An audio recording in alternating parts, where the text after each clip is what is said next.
Queridos irmãos sacerdotes, a quem saúdo na pessoa do Padre Paulo Sérgio, nosso vigário-geral, me alegra muito ver aqui nesta noite alguns dos nossos sacerdotes, mas particularmente me alegra estar aqui nesta noite, celebrando conosco os padres Rafael e Edmar, que, tendo nesses últimos tempos vivido a experiência também da dor e da fragilidade, hoje podem estar aqui para celebrar conosco também nesta noite. E na pessoa deles, quero me lembrar dos outros irmãos sacerdotes, doentes ou envelhecidos, que deram e estão dando ainda o seu tempo, a sua vida, o seu vigor restante, a missão aqui na nossa igreja de Divinópolis. Queridas religiosas, irmãos e irmãs, vindos de muitas partes, como eu lembrava no princípio, celebrar a ordenação episcopal não é simplesmente celebrar a pessoa do bispo, mas celebrar aquilo que este ofício representa. Aqui se trata, portanto, de nos alegrar, porque alguém dentre nós toma este lugar, toma este ofício e busca realizá-lo dentro de um presbitério, já que não existe o bispo sem os seus presbíteros, os seus diáconos e vice-versa. É do ministério do bispo que brotam e saem os demais ministérios que estão a serviço do ofício, não da pessoa, do ofício do bispo. É muito bom podermos então nesta noite estarmos aqui reunidos na representatividade bela da nossa igreja. O mês de maio é para nós um mês particularmente importante. Celebramos neste ano 58 anos de instalação da nossa diocese. Por isso caminhamos já para uma festa jubilar. Daqui a 2 anos estaremos celebrando os nossos 60 anos de caminhada diocesana. Também dos meses do ano, o mês de maio é aquele que mais ajunta a celebração da vida e do ministério dos nossos sacerdotes. É o mês em que há mais aniversários. Aqui, dentre os padres, estão pelo menos 5, se não mais, que neste mês de maio celebram o dom da sua vida ou o dom da sua vocação. Isso para nós é um enriquecimento, um embelezamento a mais. Também está aqui o aniversário episcopal daquele que preside na caridade esta igreja. Isso é bom, isto é belo. E nesta noite em que se expressa, portanto, a nossa igreja, nos seus muitos ministros e nas suas muitas expressões ministeriais, também os leigos e leigas que estão aqui conosco nesta noite, as religiosas, é hora de nós pensarmos o nosso empenho cotidiano. Se nós fôssemos nos perguntar nesta noite, qual é a tarefa do bispo? Talvez pudéssemos elencar vários itens, mas começaríamos por aquele que talvez viesse primeiro, ou de fato até aquele que fosse mais importante. E se essa pergunta me viesse hoje, a resposta seria: o ofício primordial do bispo é construir e conservar a comunhão na igreja que está confiada a ele. Se o corpo místico de Cristo é a igreja, Cristo é a cabeça, a igreja é o corpo, e esse corpo precisa estar coeso e unido à cabeça, que já está vitoriosa no céu, e é para lá também que vai o corpo, como celebraremos no próximo domingo. Então é preciso então que haja no corpo aqueles que têm a tarefa de construir, de estimular, de conservar a comunhão que vai nos ligando uns aos outros e mostrando que entre nós não existe senão um bonito esforço de os dons de uns colocados a serviço dos outros. Isso aqui constrói a harmonia e a beleza da nossa igreja. Isso parece fácil de ser dito, de ser pronunciado, mas não é tão fácil assim de ser construído no dia a dia da nossa vida. Por isso hoje, penso, seria uma boa ocasião de nós rezarmos. Não que isso esteja em falta, não é verdade. Nós temos bonitas expressões de comunhão, não sem dificuldades, não sem diferenças, não sem atritos, mas é preciso rezar sempre, porque a comunhão não está pronta. Precisamos progredir ainda em muitas direções. Temos um plano de pastoral que precisa ser conhecido e construído por todos nós, a partir do bispo e chegando à liderança mais simples, ao fiel mais simples. Nós temos que viabilizar aquele projeto de igreja, para que possamos vencer exatamente o individualismo pastoral, onde cada grupo, onde cada comunidade, onde cada paróquia, pensando em si, faz aquilo que convém ou aquilo que dá conta. Porque é preciso pensar comum, é preciso criar comunhão, e por mais que haja necessidades e até mesmo projetos paroquiais e locais, não podemos perder de vista o nosso projeto comum, que é o nosso plano de pastoral. E construir comunhão vai demandar, sobretudo, muito diálogo e muita proximidade. E isso é preciso aprender todos os dias, porque todos os dias corremos o risco de errar, ou de não fazer como deveríamos. Criar diálogos, lugares, instâncias de diálogos, de muitos diálogos, um a mais, depois que acharmos que concluímos a conversa, um a mais, depois que acharmos que construímos a conversa.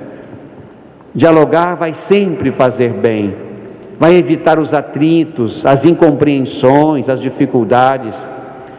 Se houvesse certamente mais diálogo nas famílias, haveria menos atritos. Se houvesse mais diálogo nas lideranças da comunidade, haveria menos atrito. Se houvesse mais diálogo entre nós, no clero, haveria menos atrito. E aqueles que aconteceram certamente ou por falta ou por pouco diálogo. Então essa é a primeira coisa importante, o diálogo que gera comunhão. Este é o meu dever de casa, este é o seu dever de casa. E esta comunhão começa certamente não em outro lugar, senão na oração que pede a Deus isto. Estamos para começar daqui a alguns dias, lá no domingo da Ascensão, aquela chamada Semana de Oração pela Unidade dos Cristãos. Não só pensando na nossa relação com os outros cristãos que não são católicos, mas também pensando a unidade entre nós. Daremos um belo testemunho diante do mundo, desorganizado, desunido, conflitivo, se nós formos capazes, nas nossas muitas instâncias, no caso da igreja, desde os conselhos comunitários, aqueles que ajuntam as lideranças de uma comunidade, até os grandes conselhos diocesanos, se ali nós cultivássemos a capacidade e o exercício permanente de diálogo. Mas além do diálogo que gera comunhão, é preciso que essa comunhão também se enriqueça com as muitas formas de inclusão. Isto é, o nosso tempo é um tempo que multiplica as diferenças. E cada vez mais vamos percebendo que essas diferenças vão fazendo história e vão tomando lugar na sociedade e na igreja. Essas diferenças, esses grupos, esses outros, talvez entre aspas, não convencionais, eles também precisam encontrar lugar, acolhida, hospitalidade na igreja. Não significa que acolher signifique aceitar tudo, concordar com tudo. admitir aquela situação X como verdadeira, real e perfeita. Não. Mas é verdade que nossas imperfeições, nós as vamos vencendo aqui dentro, na espiritualidade, na comunhão com o Senhor. É por isso que a igreja deve caminhar sempre mais para essa experiência necessária e até ousada e difícil também da inclusão, de modo que ninguém se sinta excluído. Paulo, na primeira leitura que ouvimos, diante da rejeição dos judeus, vai se dedicar aos pagãos. No nosso caso, não é necessário, e oxalá nunca aconteça, a rejeição dos que estão dentro, para que nos dirijamos aos de fora.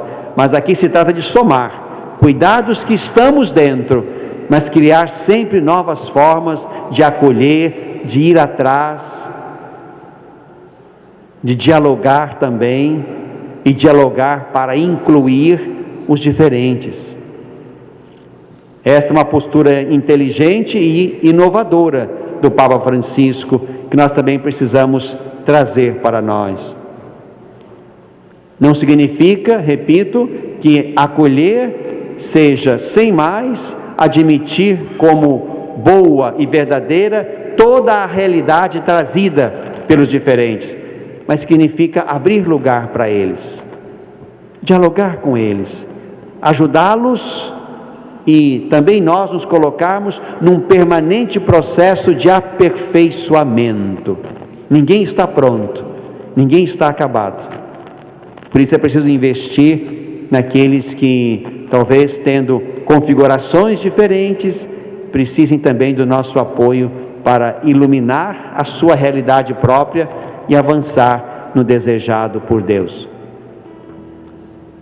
Portanto, comunhão que se constrói a partir do diálogo e a partir da comunhão. Talvez seja esta a grande tarefa que cabe a nós, que cabe particularmente ao bispo. Rezar nessa intenção significa, sobretudo, pedir a Deus que facilite esta obra a partir de dentro, porque é mais difícil admiti-la a partir de fora, por pressão, por normativa, por projeto.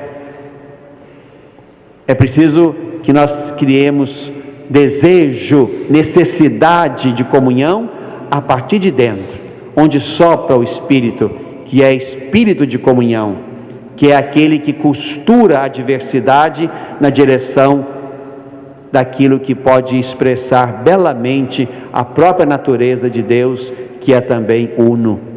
E a igreja pode caminhar para essa bela unidade na fecundidade da diferença.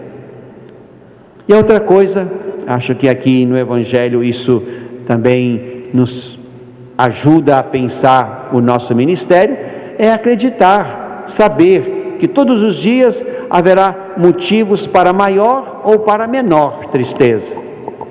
Isso é na vida de todos. Não podemos fantasiar que será diferente. Estamos aqui naquele longo discurso de São João no quarto evangelho, discurso de despedida. Aqui o que está em questão é Jesus que vai partir, pouco tempo não me vereis, um pouco tempo mais me vereis de novo, é Jesus que vai, é Jesus que volta, e ele vai dizer ao final: vós ficareis tristes, mas a vossa alegria, a vossa tristeza se transformará em alegria. Esse é o dinamismo da vida, gente. Esse é o dinamismo da vida. O mundo se alegra por ter matado Jesus, os discípulos se entristecem. Jesus garante que haverá uma alegria que vem para além da tristeza da ida, porque ir é vantagem. A subida de Jesus é dom para nós, porque Ele vai e com o Pai dá o Espírito, e o Espírito é a nossa riqueza. É exatamente aquele que nos congrega, nos diversifica e nos faz caminhar para uma comunhão fecunda.